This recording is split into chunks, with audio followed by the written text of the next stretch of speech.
Hi guys, this is Michael here, your Millionaire Mentor, and today I'm going to talk about auction properties. So we are going to talk about the pros and cons of how you can buy properties from the auction market. Now, a lot of people over here are really excited about how you can buy cheap properties from auctions, but I'm going to tell you the 3 things that are good for buying from properties from auction, and also 3 things you should look out for when going into an auction property. Okay, so here we go. So the first things first is, of course, I'm going to list down the pros. All right, so 3 pros that definitely everyone is looking for when buying from properties from auction, and one of them over here is basically this. Of course, the reason why you want to buy properties from auction is because it is cheap.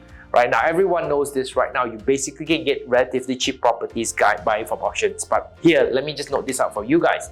You really need to do your research before you actually find out whether it is cheap or not cheap. For cheap properties from auction, first things first, always recommend to you guys that look out for the deals and make sure to do a comparison what's in the market before you actually find out that it's cheap. But basically, it is cheaper properties that you can get out there. Most properties that are going for auction, it is because it is due to loans that have been defaulted by previous buyers. So people are unable to pay their loans, and that's why the bank is actually going out there to lay long the properties or auction the properties. So majority of them are actually at a cheap price. However, what I always want to tell people right now is get a look of it in the market. Check and do your research. Check to see whether the property actually being sold is actually cheaper than what you can find out there or not. Because sometimes those properties may have been bought at a higher price or more expensive price.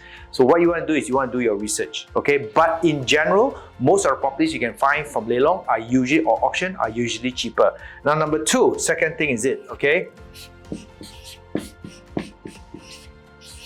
Okay, so the second thing I want to share right now is this thing called listing. It is so easy to find all these cheap properties because they are all accumulated from one source, which is usually from the banks. Now, there are 2 ways property is actually being auctioned off. One is actually in the courts, the other one is in private auctions done by the banks. However, both of these are actually provided in a list either by the banks itself, or actually you can get it from a listing site. So it's really easy for you to search for all these properties, and it's easy for you to go through to see the ones that you prefer to buy.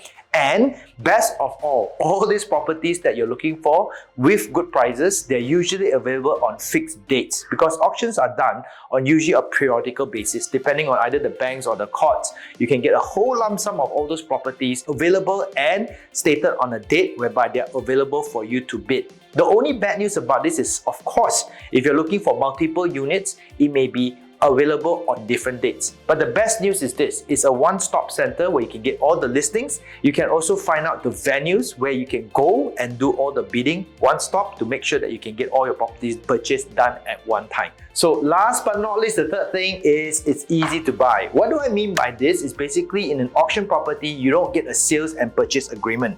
Basically, you get something called a proclamation of sales. This is actually done by the banks, whereby they give you one piece of paper where you have actually, once you've successfully bid for the property, you would get this thing called a POS, Proclamation of Sales.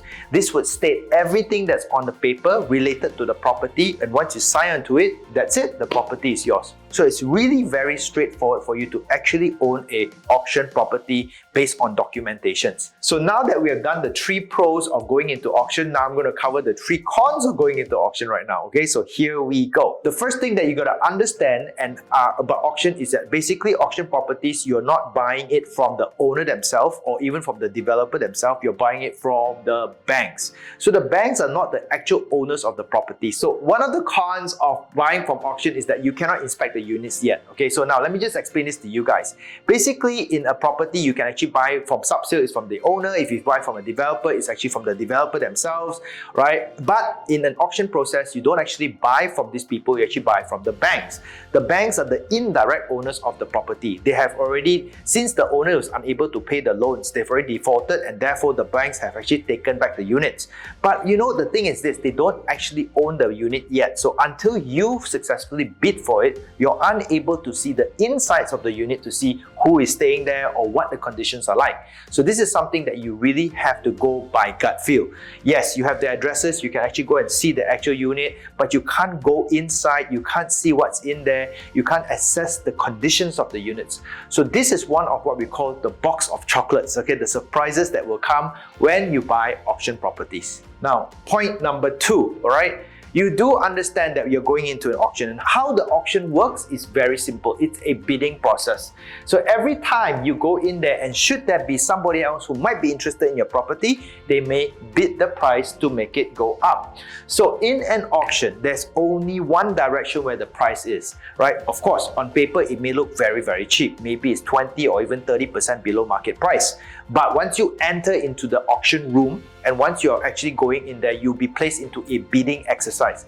And in a bidding exercise, every time you raise the hand, the price goes up. So you must anticipate that there may be people who are also going to bid against you. And what happens during that time is that you may experience the price that you actually want may not be the price you actually get.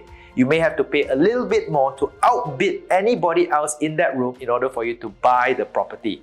Now, I always caution people by doing this right now. Don't get carried away, because it's very emotional in the room, and when this bidding process gets started, you may get emotional and start to outbid somebody else and end up buying a property way over the price that you originally set out for. So please look out for this point over here. Okay, and point number 3 finally. Last point is this, okay, prepare to pay cash. Now, why do I say this? So this is where I want you guys to take note of it. Imagine right now you have successfully bid for the property, and there you go. You have the proclamation of sales in your hands. You have paid your 10% to secure the property. But what is written on that piece of paper states that you have anything from 90 days to 120 days, depending on what's stated on the POS, for you to pay the balance sum. So that means, theoretically speaking, you only have 90 to 120 days to pay back the 90% balance, regardless of whether you get a loan or not. So let me repeat this again. What that means is that regardless of whether you successfully get a loan for this property, or should you consider getting a loan, right, or whether there's any other problems with the properties, you must deliver the balance sum of 90% to the bank within 90 days or 120 days. Failing which, what happens is basically you then default the property, lose your 10%, and then the property goes back to auction again. Well, that's how the bank makes money.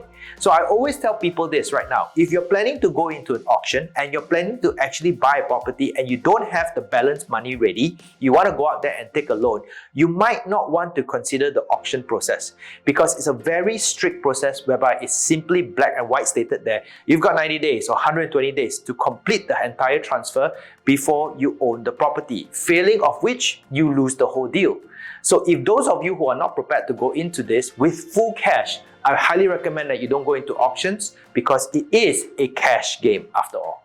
Okay, so there you go. I've actually shared with you the pros and cons of coming into auction properties. If you like what I've shared, do me a favor, click the like, click the subscribe, so I can share with you more of the knowledge of how you can make tons of money successfully and safely in property investments.